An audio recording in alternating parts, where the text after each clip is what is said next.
OS ระบบปฏิบัติการโดยหัวเว่ยมาจริงๆค่ะมีชื่อภาษาอังกฤษว่า Harmony OS และเป็นมากกว่าการแค่ออกมาต่อกรกับ Android ค่ะสวัสดีจากงานหัวเว่ย Developer Conference นะคะจากนิวยอร์กบินตรงมานี่เลยทำข่าวกันต่องานนี้เป็นงานที่หัวเว่ยนะคะเชิญนักพัฒนาแล้วก็สื่อจากทั่วโลกปีนี้เป็นปีแรกนะคะที่เขาเปิดให้สื่อทั่วโลกเนี่ยเข้ามาร่วมงานด้วยให้แบบมาเห็นนวัตกรรมสิ่งที่หัวเว่ยกำลังทำอยู่นะคะซึ่งปีนี้เฟื่องก็ได้มาอัปเดตเช่นเดียวกันมีหลายอย่างมากๆคีโน้ตยาวมากๆนะคะสรุปใจความหลักๆมีเรื่องของหงเมิ่ง OS ที่เป็นชื่อภาษาอังกฤษแล้วว่า Harmony OS ที่เป็นข่าวดังไปเดี๋ยวมาเล่าให้ฟังมี EMUI 10 นะคะที่จะใช้กับหัวเว่ย Mate Series แล้วก็มีแบบ Major Change เยอะเหมือนกันแล้วก็มีเรื่องของ AI เรื่องของ Chipset IoT ต่างๆที่เขากำลังพัฒนาอยู่เดี๋ยวสรุปให้ฟังในคลิปนี้เลยค่ะขอเริ่มจากหงเมิ่ง OS นะคะหรือว่าที่เป็นข่าวก่อนหน้านี้ว่าหัวเว่ยเนี่ยกำลังซุ่มทำระบบปฏิบัติการของตัวเองแล้วก็ไม่ง้อ Android แต่พอฟังจริงๆแล้วเนี่ยเขาไม่ได้แตะเรื่องนั้นเขาต้องการให้หงเมิ่ง OS หรือว่า Harmony OS เนี่ยนะคะเป็นมากกว่า OS สำหรับมือถือแต่จะเป็น OS กลางนะคะที่ใช้ได้กับ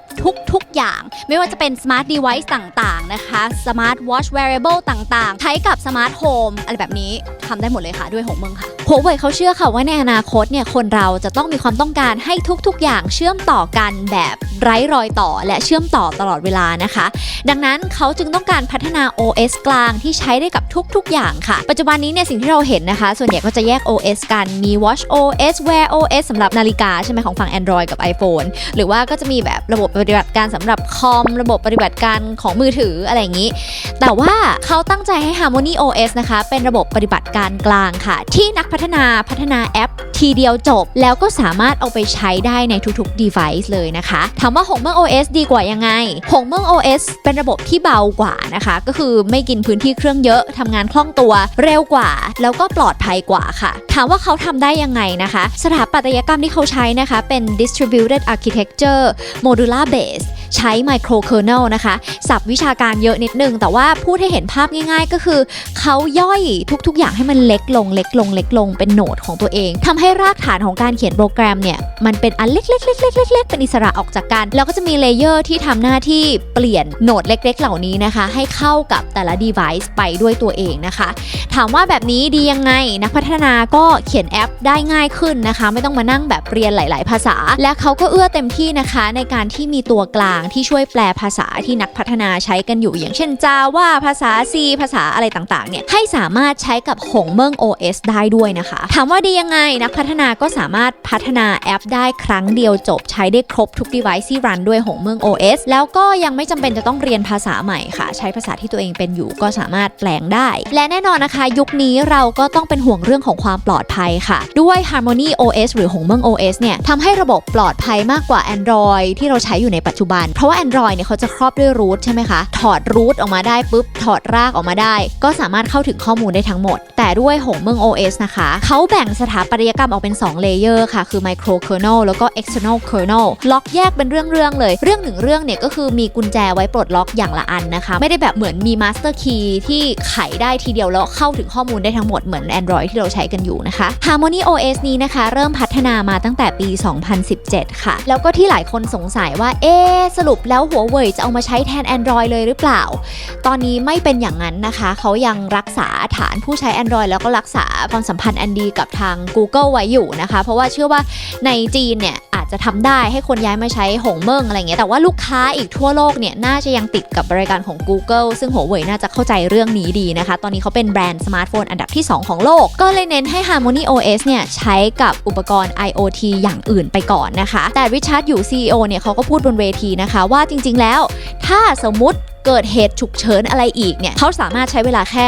1-2 วันในการ move จาก Android ไปใช้หงเมิ่ง OS ในมือถือได้เช่นเดียวกันเพียงแต่ว่าตอนนี้ยังไม่ทำแล้วก็ข่าวดีค่ะหัวเว่ยรู้ดีว่าเราจะปิดทำเรื่องนี้อยู่คนเดียวไม่ได้เขาก็เลยเปิด Harmony OS นี้ให้เป็น Open Source Project นะคะเพราะเขาตั้งใจให้ Harmony OS กลายเป็น Global Operating System ให้ได้ค่ะ และที่เกี่ยวกับ user อย่างเราๆนะคะ EMUI เขาจะออกอันใหม่นะคะคือ EMUI 10 เน้นเรื่องของ Dark Mode นะคะแล้วก็เน้นเรื่องของการที่ทุก device จะซิงก์กันได้แบบไร้รอยต่อมากขึ้นเขาตั้งใจให้ EMUI 10 เนี่ยนะคะกลายเป็น Seamless AI Life ค่ะเป็นการอัปเกรดครั้งยิ่งใหญ่อย่างที่บอกไปนะคะมี Dark Mode ซึ่งก็เพิ่งรู้เหมือนกันว่าการจะทำ Dark Mode ให้ดีเนี่ยต้องแบบมีค่า contrast ที่ละเอียดมากๆสีฟ้ากับสีดำต้องความเข้มเท่าไหร่ถึงจะอ่านสบายตาเป็นความรู้ใหม่ค่ะแล้วเขาก็อนุญาตให้ Third Party App นะคะใช้ Dark Mode ได้ด้วยเปิด API ให้แล้วก็คล้ายกันกับหงเมิ่ง OS ค่ะเขาได้ทลายกำแพงนะคะที่ปกตินักพัฒนาจะสร้างแอปสำหรับ Smart Watch ก็อันนึงสำหรับทีวีก็อันนึงสำหรับมือถือก็อีกอันนึงอันนี้เนี่ยเขาเอามารวมกันใช้รากฐานการเขียนแอปนะคะเป็นแค่ Service Logic ก็คือเป็นแบบตรรกะปกติแล้วค่อยเอา UI Design มาครอบอีกทีถามว่าแปลว่าอะไรก็คือนักพัฒนาเขียนโค้ดทีเดียวจบเหมือนกันใช้ได้ทุก device นะคะแล้วเขาก็เพิ่ม security ให้มากขึ้นด้วยจากเดิมที่เราคุ้นชินนะคะว่า1อีเมลเนี่ยเราใช้ล็อกอินเข้ากับได้ทุก device เข้าถึงข้อมูลต่างๆได้แต่ด้วย EMUI 10 เนี่ยนะคะเขาใช้เป็น distributed mode คือแต่ละเครื่องก็จะล็อกเป็นชั้นหนาๆของตัวเองต้องแมทช์คนกับเครื่องแล้วก็ค่อยเข้าไปถึง data ดังนั้นคือมันไม่ใช่แบบสมมติแฮกเกอร์เข้ามาปุ๊บเข้าถึงข้อมูลของเราได้ทั้งหมดก็จะยากขึ้นค่ะตอนนี้นะคะ EMUI 10 เนี่ยก็จะใช้ได้กับ Smart Home Wearable Huawei HiCar แล้วก็คอมของ Huawei นะคะสุดท้ายเนี่ยเขาต้องการให้คนสามารถโยกสลับไปมาใช้งานแต่ละอุปกรณ์ได้อย่างไร้รอยต่ออย่างเช่นเวลามีโทรศัพท์มาเราก็เลือกได้จาก AI ค่ะว่าจะรับสายบนเครื่องไหน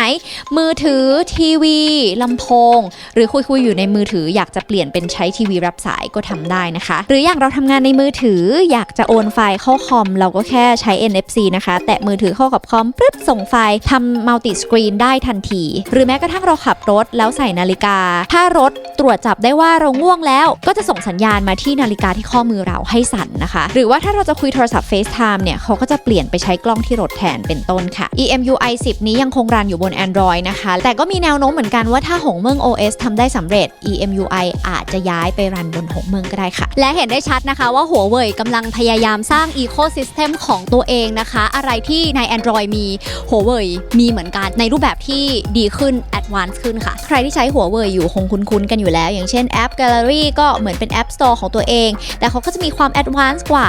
เช่นแอปบอกเรตติ้งด้วยว่าแอปนี้เหมาะกับเด็กอายุกี่ปีขึ้นไปหรือว่าถ้าเราเดินทางไปยังประเทศต่างๆเนี่ยแอป Gallery เขาก็จะแนะนำแอปที่เป็นแอปป๊อปในสถานที่นั้นๆมาให้เราเลือกดาวน์โหลดค่ะที่เพิ่งคิดว่าดีเลยเนี่ยมี Huawei Education นะคะเขาบอกว่าจะเปิดตัวปลายปีนี้เป็นการใช้ AI เข้ามาช่วยผู้เรียนนะคะตั้งแต่การวิเคราะห์ความสนใจวางหลักสูตรลองทดลองเรียนทำแบบฝึกหัดต่างๆรวมไปถึงการจัดการหลังการเรียนเสร็จด้วยว่าสรุป learning system จะ manage ยังไงอันนี้น่าสนใจค่ะและในแผนที่ของเขานะคะก็จะมี AR navigation เปิด API ตอนนี้มี150ประเทศแล้วก็40ภาษาลองจินตนาการดูนะคะว่าถ้ามี AR ขึ้นมาอยู่บนแมปเปิดกล้องส่องไปปุ๊บให้ข้อมูลสถานที่นั้นๆเพิ่มเติมได้ด้วยอันนี้เพิ่งว่าเจ๋งค่ะมี Huawei Ads ด้วยนะคะอันนี้เขาใช้ AI เปลี่ยนหน้าตา Ads ของเราไปตามประเทศที่อยากลงแค่เราอัปโหลดรูปไปเขาก็จะวิเคราะห์ให้ว่าจริตของคนประเทศนี้เป็นอย่างนั้นแล้วปรับแบ็คกราวด์ให้เราอัตโนมัติเลยมี Huawei 3D Content Platform นะคะสร้าง AR ได้ง่ายขึ้นแล้วก็ถูกลงซึ่ง Huawei เนี่ยบอกว่าเขาลงทุน 1,000 ล้าน US ดอลลาร์นะคะเพื่อ developer โดยเฉพาะถือว่าเป็นบริษัทที่มีงบ research and development สูงมากๆเลยค่ะ Huawei นะคะก็พร้อมที่จะเป็นผู้นำด้าน IoT ค่ะเอาทั้งแพลตฟอร์ม OS แล้วก็ชิปเซ็ตที่ตัวเองถนัดเนี่ยมาทำให้ IoT ง่ายขึ้นแล้วก็ถูกลงค่ะ IoT เป็นเรื่องที่เราฝันกันมานานนะคะแต่ว่าปัญหาเมื่อก่อนเนี่ยก็คือหามาตรฐานกลางไม่ได้ทั้งผู้ให้บริการที่เป็นโอเปอเรเตอร์หรือว่าแบรนด์เฟอร์นิเจอร์ต่างๆนะคะแล้วก็มีปัญหาด้านต้นทุนเพราะว่าต้องมีทั้งฮาร์ดแวร์งบ Research and Development แล้วก็งบในการติดตั้งเชื่อมสายต่างๆ Huawei เขาเลยนำเสนอมาพร้อมกันเป็นเซตเลยค่ะ Hi-Link Open Platform อันนี้เนี่ยให้ device เชื่อมกันเองโดยอัตโนมัติสมัครแค่ครั้งเดียวนะคะมี Light OS ค่ะก็คือควบคุมทุก Smart Device ผ่าน แอปเดียวแล้วก็มี IoT chip มันจะต้องสแตนบายได้ตลอดเวลาดังนั้นคือต้องกินพลังงานต่ำนะคะแล้วก็สามารถรองรับย่านความถี่ได้หลายอันซึ่งหัวเว่ยเนี่ยเด่นด้านเน็ตเวิร์กอยู่แล้วเขามีประสบการณ์ด้านนี้มากว่า30 ปีก็เลยมาลุยด้านนี้เต็มที่นะคะนอกจากนั้นเราก็น่าจะได้เห็นชิปคิรินนะคะเวอร์ชั่นใหม่ที่แอดวานซ์กว่าเดิมซึ่งจะประกอบไปด้วย Cloud Gaming นะคะรถยนต์ไร้คนขับ AI หรือว่าพวก VR AR Experience สำหรับชิป IoT ที่ดีนะคะต้องสแตนบายได้ตลอดกินพลังงานต่ำไม่หน่วงแล้วก็ฉลาดนะคะดังนั้นก็ต้องมีสถาปัตยกรรมแบบใหม่ซึ่งคิรินแบบใหม่เนี่ยเขาบอกว่าจะใช้เป็น 3D ซึ่งเฟื่องเดานะคะว่าคิรินอันใหม่เนี่ยไม่แน่ก็อาจจะมาพร้อมกับ Mate 30 Series ปลายปีนี้ก็เป็นได้ค่ะและสำหรับใครที่อยากจะใช้แล้วนะคะเขาบอกว่าถ้ามีอัปเกรดเนี่ย Mate 20 Series ได้อัพนะคะถือว่าเป็นอีกหนึ่งบริษัทยักษ์ใหญ่ของจีนนะคะที่เบื้องหลังในพัฒนาหลายๆอย่างมาเยอะมากแล้วก็มีงบ R&D เยอะมากเห็นแล้วว่าเขาตั้งใจที่แบบอาจจะทำ Ecosystem ของตัวเองทำหลายๆอย่างเพื่อแบบมาเปลี่ยนโลกนี้นะคะยังไงก็ต้องติดตามจับตาดูหัวเว่ยยักษ์ใหญ่แห่งจีนเจ้านี้ให้ดีมีอะไรเดี๋ยวเฟื่องอัปเดตกันนะคะขอให้ทุกคนมีความสุขแล้วก็สนุกกับโลกไอทีไปด้วยกันค่ะอย่าลืมกดไลค์ subscribe See First แล้วก็สั่นกระดิ่งด้วยนะคะแชร์คลิปนี้ออกไปถ้าคุณอยากให้เรื่องราวของระดาเพื่อนรู้กันมากขึ้นนะคะวันนี้ไปแล้วค่ะบ๊ายบายเจอกันคลิปหน้า